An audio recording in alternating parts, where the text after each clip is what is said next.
साथियों, मेरे हाथ में ये बेल पत्र है जिसे आपने आज शिवलिंग पर चढ़ाया होगा।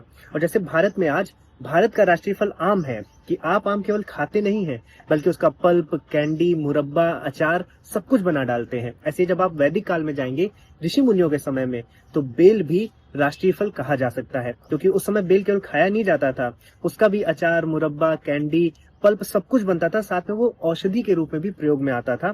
चरक संहिता में इसका वर्णन है। और केवल फल ही नहीं, पत्ती से लेकर छाल और जड़ सब कुछ औषधि के रूप में प्रयोग में आते थे। बेल को एगल मेर्मलोस कहा जाता है और एक ऐसा पेड़ है जो फल देने के साथ साथ एक्सट्रीम टेम्परेचर्स को एंड्योर करता है, -8 डिग्री सेल्सियस से 50 डिग्री सेल्सियस तक। इसीलिए भारत के वैदिक काल में ये समाज का अभिन्न अंग था और इसीलिए पूजा पाठ में भगवान शिव को भी चढ़ाया जाता था, क्योंकि जो इसकी पत्तियां होती हैं वो त्रिपर्णी होती हैं। इसमें 3 पत्ते होते हैं जो शिव जी की 3 आंखों और उनके त्रिशूल को सिंबलाइज करती है, ऐसा माना जाता था। और बेल पत्र का वर्णन आपको ऋग्वेद के श्री सूक्त में भी मिलता है, जहां बोला जाता है कि बेल पत्र में माँ लक्ष्मी यानी कि समृद्धि वास करती है। साथियों, आप सभी को महाशिवरात्रि की हार्दिक शुभकामनाएं।